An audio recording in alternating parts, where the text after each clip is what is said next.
ایک جملہ کہہ کے لوگ سائڈ پہ ہو جاتے ہیں، بندہ بیچارہ ساری رات تڑپتا رہتا ہے۔ ایک فکرے کا تبصرہ کر کے لوگ کونے میں چھپ جاتے ہیں، اور کسی آدمی کے لیے وہ اسے سولی پہ لٹکا جاتے ہیں۔ اپنی زبان کے تیروں سے لوگ پریشان کرتے ہیں۔ پہلے تو اللہ سے یہ معافی مانگیں کہ رب اس جرم سے ہمیں محفوظ فرمائے۔ آپ قرآن مجید دیکھیے، سورہ قلم کے اندر اللہ تبارک و تعالی نے اس بات کا بھی جواب ارشاد فرمایا ہے، جب لوگوں نے کہا تھا کہ معاذ اللہ حضور تو مجنون ہے، تو اللہ نے فرمایا محبوب آپ رب کے فضل سے مجنون نہیں ہیں، بلکہ اللہ نے آپ کو خلق عظیم کا مالک بنایا ہے۔ وَإِنَّكَ لَعَلَىٰ خُلُقٍ عَظِيمٍ۔ لوگ بات کرتے ہیں اور کر جاتے ہیں، اور شوق رکھتے ہیں تبصرہ کرنے کا۔ تو میں نے بہت سارے لوگ ایسے زندگی میں دیکھے ہیں جو لوگوں کی باتوں کی وجہ سے اذیت میں آ گئے، تکلیف کا شکار ہو گئے۔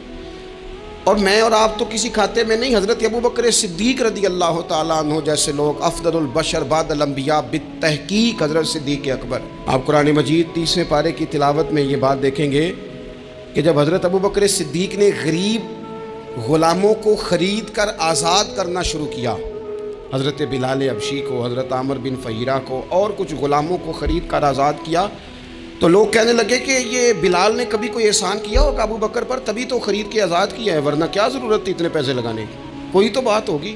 اللہ تعالیٰ نے اس کا بھی قرآن مجید میں اعلان فرمایا ابو بکر نے جو کیا ہے رب کی رضا کے لیے کیا ہے۔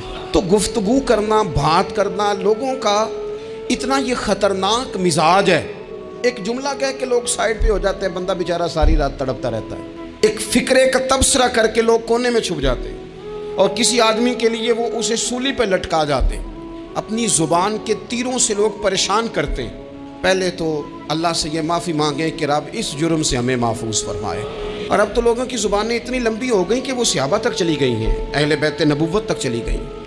تبصروں کے شوق میں لوگوں نے یہ دیکھا ہی نہیں کہ میری حیثیت کیا ہے اور میں بات کس کی کر رہا ہوں، میری اوقات کیا ہے اور میں تبصرہ کس پہ کر رہا ہوں۔ بے باک ہونا اور بات ہے، اور بدتمیز ہونا، ان دونوں میں فرق ہوتا ہے۔ میرے عزیز، ایک تو اس سے پرہیز کریں، اور پھر دوسرا آپ سے، اپنے آپ سے، سب سے ایک گزارش کروں گا کہ ایک بات اپنی زندگی میں طے کر لیں کہ یہ ہو نہیں سکتا کہ لوگ آپ کو باتیں نہ کریں، یہ ممکن نہیں۔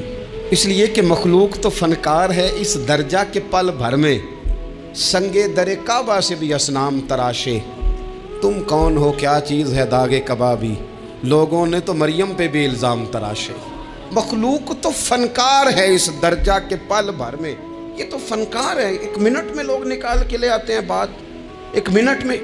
آپ قرآن مجید فرقان حمید کو دیکھیں تو اللہ تعالیٰ نے قرآن مجید میں فرمایا کہ وَإِذَا